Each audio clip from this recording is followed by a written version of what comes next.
അയ്യോടാവേ, കേരളത്തിലെ Indian national കോൺഗ്രസിനും UDF-നും നിന്റെയൊക്കെ കർണാടക നടക്കുന്ന മാമാപ്പണിക്ക് കേരളത്തിൽ സപ്പോർട്ട് ചെയ്യാനാണോ ജനങ്ങൾ അവരെ ഭരണം ഏൽപ്പിച്ചത്?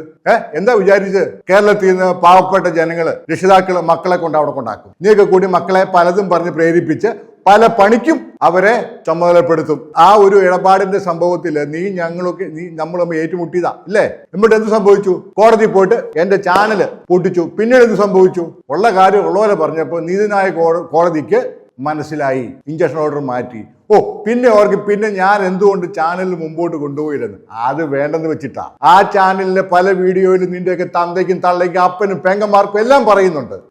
എന്റെ കുറെ പ്രേക്ഷകർ പറഞ്ഞു, തോമസ് സാറേ അതൊക്കെ വേണ്ട, വിട്ടേക്കാൻ പറഞ്ഞു. അതുകൊണ്ട് മാത്രം ഞാൻ കോടതി ജയിച്ചപ്പോൾ നീയൊക്കെ നേരെ ചെന്നല്ലോ കർണാടക ഹൈക്കോടതിയിൽ. എന്നാ സംഭവിച്ചു? നീയൊക്കെ ചെല്ലുന്നതിന് മുമ്പേ ഞാൻ അവിടെ ചെന്നായിരുന്നു. അതുകൊണ്ട് കോൺഗ്രസിന്റെ പേര് പറഞ്ഞിട്ട് എനിക്കിട്ട് പണിയാൻ. ഞാൻ ഈ പറഞ്ഞ എന്നാ അറിയോ, കഴിഞ്ഞ ദിവസം എണ്ണാൻ തുടങ്ങുന്നതിനൊക്കെ മുമ്പ് എനിക്ക് കുറെ ഫോണ് ഞാൻ എടുത്തില്ല. പിന്നീട് എന്താ വെച്ചാൽ എടുക്കാനായിട്ട് നോക്കിയപ്പോഴാണ്, എടാ തോമസേ, കേരളത്തിലെ കോൺഗ്രസ് ഭരണത്തിൽ വരും, നിനക്കിട്ട് പണി തരുമോ? മൂഞ്ച്. പിന്നെ എന്റെ ചെത്താനായിട്ടല്ലേ ഇവിടെ കോൺഗ്രസ്സുകാർ ഇരിക്കുന്നത്. പിന്നെ എന്റെ പുറം അടക്കാനായിട്ടാണ് VD സതീശനും രമേശ് ചെന്നിത്തലയ്ക്കും KC വേണുഗോപാലിനൊക്കെ പണി. അത് അവർക്ക് ഗവേണൻസ് നല്ല ഭരണം കാഴ്ചവെക്കുക, അല്ലാതെ നിന്റെയൊക്കെ മാമാപ്പണിക്ക് കൂട്ടു നിൽക്കാനല്ല.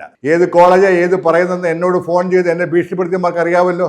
പിന്നെ നീ കൂടി ഒരു കാര്യം കൊണ്ട് ചെയ്യണം. കർണാടകയിലെ എനിക്കറിയാവുന്ന, എനിക്ക് പരിചയത്തിലുള്ള കുറെ ആൾക്കാരുണ്ട് ഈ കോൺഗ്രസിൽ തന്നെ. അവർക്ക് ഏത് നിലയിലാണെന്നൊക്കെ നീ ഒന്ന് പരിശോധിച്ചാൽ എന്റെ കാര്യങ്ങളൊക്കെ മനസ്സിലാക്കാൻ പറ്റും. അതുകൊണ്ട് ബാംഗ്ലൂർ കർണാടകത്തില് ശാന്തിനി ദേവി ഗ്രൂപ്പ് ഓഫ് ഇൻഷുറൻസ് നടത്തുന്ന പൊങ്കോന്മാരെ അമ്മയോട് തോറ്റതിന് അങ്ങാടിലെന്ന് പറയുന്ന പോലെ കോടതി തോറ്റു ഇല്ലേ? ഇഞ്ചക്ഷൻ ഓർഡർ കോടതി വെക്കേറ്റ് ചെയ്തല്ലോ. എന്റെ ഭാഗം സത്യസന്ധമാണെന്ന് പരിഗണിച്ച് വെക്കേറ്റ് ചെയ്ത കാര്യം അറിയാമല്ലോ. എന്നിട്ട് അടുത്ത ഉടായ്പോയിട്ട് ഇറങ്ങിയിരിക്കുക.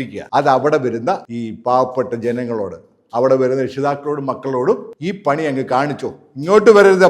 ഞാൻ താമസിക്കുന്ന എന്റെ ഓഫീസിന്റെയും വീടിന്റെയും ഫോട്ടോ ഞാൻ ചാനലിൽ ഇട്ടിട്ടുണ്ട്. വേണേ അതെടുത്തോണ്ട് വാ ഇങ്ങോട്ട്. തന്റെ ഇടം ഉണ്ടെങ്കിൽ മാർപ്പാപ്പായ കുർബാന പഠിപ്പിക്കാണ്ട് ഇറങ്ങരുത്. ഭീഷണി കാര്യമൊക്കെ നീക്ക് അവിടെ വെച്ചാൽ മതി. കേരളത്തിലെ കോൺഗ്രസ് UDF-നും വേറെ കുറെ പണി ചെയ്യാനുണ്ട്. എന്റെ MK തോമസിന്റെ പുറകെ നടക്കുകയല്ല. പിന്നെ നിന്റെയൊക്കെ സ്ഥാപനത്തിൽ നേഴ്സിംഗ് കൂടാതെ വേറെ പലതും പഠിച്ച് വരുമാനം ഉണ്ടാക്കാം എന്ന് ചിന്തിക്കുന്ന കേരളത്തിലെ കുറെ രക്ഷിതാക്കള് പെമ്മക്കളെ അവിടെ കൊണ്ടാക്കും. നീ അവരൊക്കെ വെച്ചുകൊണ്ടെങ്കിൽ മുതലാക്കാടാവുകയും. എനിക്ക് എന്നാ വേണം? പിന്നെ വേറൊരു കാര്യം കൂടെ, എന്റെ ജീവനുള്ളിടത്തോളം കാലം എന്റെ കണ്ടുമുമ്പിൽ കാണുന്ന നീയൊക്കെ കാണിക്കുന്ന അഴിമതി ഞാൻ വിളിച്ചു പറയുകയും ചെയ്യും. സൗകര്യമുള്ളവന്മാർ വിശ്വസിക്കട്ടെ. അല്ലെങ്കിൽ നീയൊക്കെ കൂടി ഞാൻ അങ്ങനെ ചെയ്ത് ഇങ്ങനെ ഒരു 10,000 വീഡിയോ ഇറക്കി അവർക്ക് കൊണ്ട് കൊടുക്കുക. അത് വിശ്വസിച്ച് നിന്റെയൊക്കെ വലയ വീഴുന്നവരുടെ ഗതി അതോ ഗതി.